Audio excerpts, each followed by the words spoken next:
अभी हम लोग एनसीईआरटी का एग्जाम्पल नंबर 5.7 देखने वाले हैं क्लास 12 फिजिक्स का। इसमें ABCDE करके 5 क्वेश्चन दिया हुआ है, बस थ्योरेटिकल है, हल्का सा डिस्कस कर लेते हैं। देखा जाए ए नंबर क्वेश्चन में बोल रहा है क्या कि मैग्नेटिक फील्ड लाइंस जो है show the direction at every point along which a small magnetic needle aligns. Do the magnetic field lines also represent the lines of force on a moving charge particle at every point?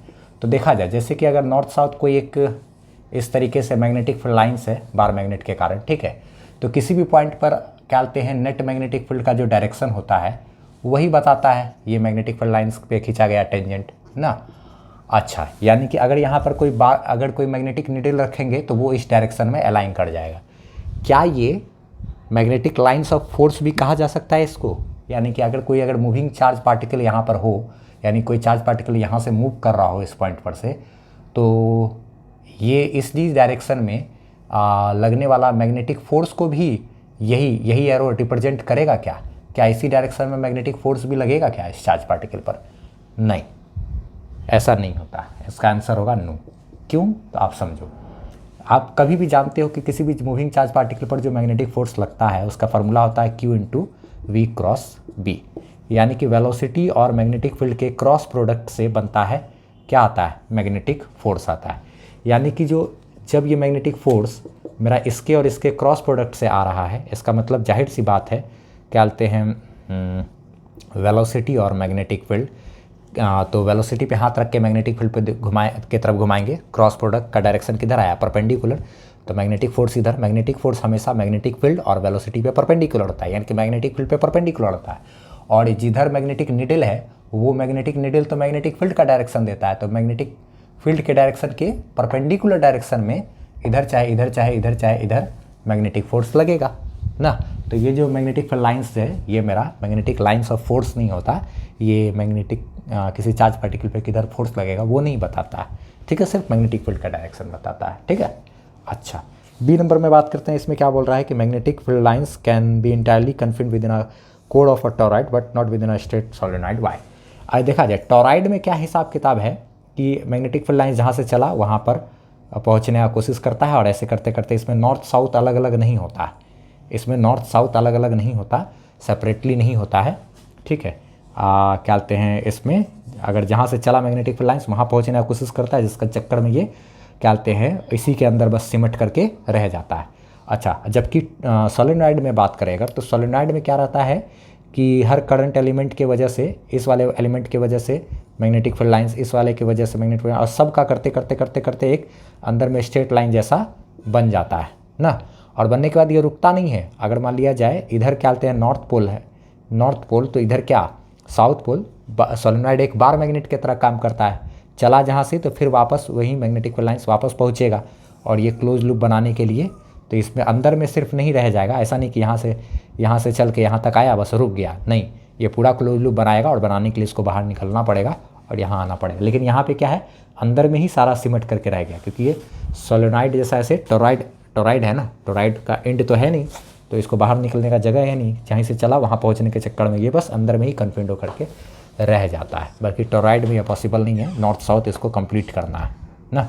अब सी number देखा जाए। सी number में question क्या बोल रहा है कि क्या कहते हैं इफ़ मैग्नेटिक मोनोपोल्स एग्जिस्ट तो how would the Gauss's law of magnetism be modify?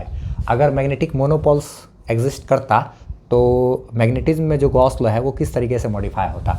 अभी जो है मैग्नेटिज्म में जो गॉस लॉ है वो इंटीग्रेशन ऑफ B.dA बराबर क्या होता है? ज़ीरो। वो इसीलिए ज़ीरो होता है क्योंकि हम लोग कभी भी नॉर्थ साउथ पोल को अलग अलग नहीं कर सकते हैं।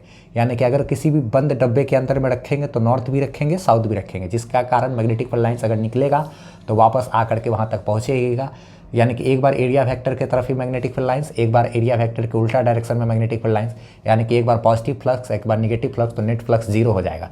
लेकिन अगर मैग्नेटिक मोनोपोल्स पॉसिबल होता, यानी कि तो नॉर्थ पोल को एक सेपरेट करके यहाँ पे रख सकते थे, तो मैग्नेटिक फील्ड लाइंस यहाँ से निकलता तो पॉजिटिव फ्लक्स कुछ ना कुछ आता। उसकी स्थिति में क्या बोलते हैं अब ये गॉसेस लॉ जो होता है इंटीग्रेशन ऑफ B.dA बराबर क्या लिखते हैं? याद करो आप, वहाँ पर क्या लिखते थे? इंटीग्रेशन ऑफ E.dA, क्योंकि इसका एनालॉजी चलता है, तो क्या बोलते हैं बराबर क्या होता था? Q इनसाइड बाय क्या?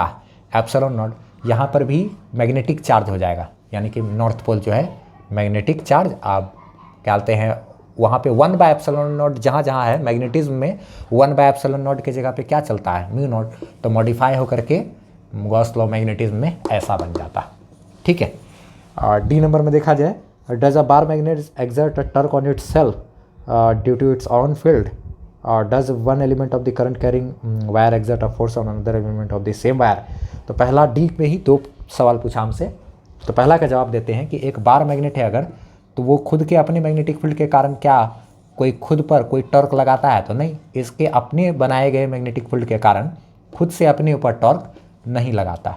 ठीक, इसी में एक और क्वेश्चन है। ठीक है, क्या पूछ रहा है कि अगर कोई करंट कैरिंग वायर है तो इसका अगर कोई छोटा सा एलिमेंट है तो उसके कारण जो मैग्नेटिक फील्ड होगा उसके द्वारा क्या इस पर खुद के वायर पर ही कोई वायर के किसी और सेगमेंट पर ही हिस्सा पर फोर्स लग सकता है क्या। तो अगर मान लो इस वायर को हम थोड़ा सा मोड़ करके रख दिए, मान लिया जाए यही वायर है, इसको मोड़ करके रख दिए, करंट ऐसे आया इधर चला गया, तो अगर मान लीजिए यहाँ पे करंट है तो करंट के कारण मैग्नेटिक फील्ड तो ऐसे करके बनेगा।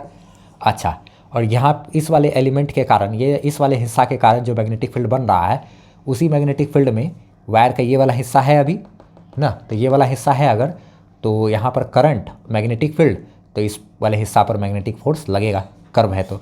अगर मान लिया जाए वायर पूरी तरीके से ऐसा है, ठीक है, तब क्या होगा यहाँ पे, तब स्थिति ऐसा बन जाएगा कि इस वाले के हिस्सा पे यहाँ पर मैग्नेटिक फोर्स नहीं लगेगा। क्यों? क्योंकि ये जब मैग्नेटिक फील्ड बनाएगा ऐसा, तो ये वाला क्या करेगा, उल्टा डायरेक्शन में ऐसे करके मैग्नेटिक फील्ड बनाएगा। वायर का करंट का डायरेक्शन उल्टा है ना, तो इसके और इसके कारण, दोनों एलिमेंट के कारण दोनों कैंसिल आउट हो जाएगा, इसके और इसके कारण कैंसिल आउट, इसके कारण कैंसिल आउट हो जाएगा, सर्कल रहेगा तब। लेकिन हल्का फुल्का भी मुड़ा हुआ है तो फोर्स लग जाएगा। लेकिन अगर वायर सीधा है तो इसके कारण, यहाँ पर अगर पूछोगे तो इसके कारण क्या बोलते हैं, करंट है, करंट के परपेंडिकुलर डायरेक्शन में है ना, करंट का डायरेक्शन और इसका डायरेक्शन, इसके और इसके डायरेक्शन के बीच क्या बोलते हैं, अगर एलिमेंट का जो लेंथ वेक्टर है ये, और करंट यहाँ और यहाँ के बीच पोजीशन वेक्टर, तो पोजीशन वेक्टर आर और लेंथ वेक्टर डी एल के बीच का एंगल हो जाएगा 180 डिग्री। और बायोट-सावर्ट लॉ में 180 डिग्री एंगल पर मैग्नेटिक फोर्स या मैग्नेटिक फील्ड वगैरह वो सब का मान यहाँ पर 0 हो जाएगा। ठीक है, या यूँ कहे, हाँ, यहाँ से यहाँ तक अगर छोटा सा डी एल लेंगे इस डायरेक्शन में, और क्या बोलते हैं पोजीशन वेक्टर इधर लेंगे, तो डी एल और पोजीशन वेक्टर उल्टा हो जाने के कारण मैग्नेटिक फील्ड यहाँ पर बनेगा नहीं, तो इसके कारण यहाँ मैग्नेटिक फील्ड नहीं बनता। सीधा वायर है तो इसके कारण यहाँ नहीं बनेगा, इसके कारण आसपास में मैग्नेटिक फील्ड बनता है, लेकिन यहाँ नहीं बनता मैग्नेटिक फील्ड। तो सीधा अगर वायर एकदम पूरा स्ट्रेट है तो इसके कारण किसी भी हिस्सा के कारण किसी दूसरे हिस्सा पर फोर्स नहीं लगेगा। सर्कुलर लूप है तब भी फोर्स नहीं लगेगा। हल्का कर्व है तो फोर्स एक एलिमेंट के कारण दूसरा पे फोर्स लग सकता है। ठीक है, तो ये वाला मैं समझूँ, इसमें यस पॉसिबल है यहाँ पर। अच्छा, उसके बाद लास्टली ई नंबर पे बात करते हैं। ई नंबर में क्या बोल रहा है कि magnetic field arises due two charges in motion. Magnetic field जो है, अगर कोई चार्ज मोशन में है उसके कारण मैग्नेटिक फील्ड बनता है। ठीक है, अच्छी बात है। तो बोल रहा है क्या कि can a system having magnetic moments, can a system have magnetic moment even the it's charge is 0। अगर कोई ऑब्जेक्ट है जिसका चार्ज पूरी तरीके से क्या है, नेट चार्ज 0 है, नेट चार्ज 0 है, तो फिर भी उसके पास मैग्नेटिक मोमेंट्स हो सकता है क्या, यानी कि मैग्नेटिक फील्ड वगैरह क्या बना सकता है क्या? हाँ, बना सकता है। क्यों? क्योंकि अगर मान लो इसको हम मूव कराते हैं, तो मूव कराते हैं तो क्या है, ये चार्ज सब तो एक तरह से चल रहा है, तो इसके कारण आसपास मैग्नेटिक फील्ड, इसके कारण आसपास मैग्नेटिक फील्ड, तो नेट मैग्नेटिक फील्ड ये भी बनाएगा, ये भी बनाएगा।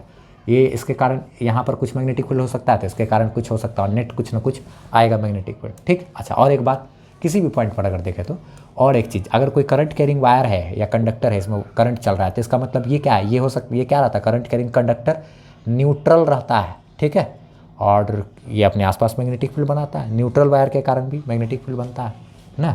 अगर क्या बोलते हैं, मान लीजिए बैटरी है, तो बैटरी का काम क्या है, सिर्फ इसके इलेक्ट्रॉन को घुमाना ना काम है, ये थोड़े काम है, इसके इलेक्ट्रॉन को सिर्फ क्या करना काम है, घुमाना काम है, ना कि बैटरी सर्किट में किसी तरह का कोई चार्ज देता है, बस इलेक्ट्रॉन को घुमाने का काम करता है।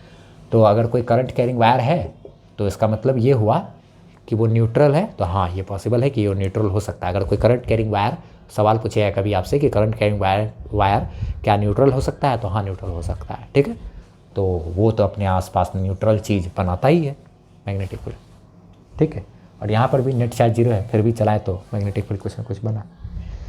सोल्यूशन समझ में आया तो वीडियो को लाइक करना, चैनल पर नहीं हो तो सब्सक्राइब कर लेना, और किसी भी तरह का किसी भी पॉइंट में अगर दिक्कत आ गया हो तो कमेंट सेक्शन में पूछ लेना, वो हम बता देंगे आपको। Bye bye.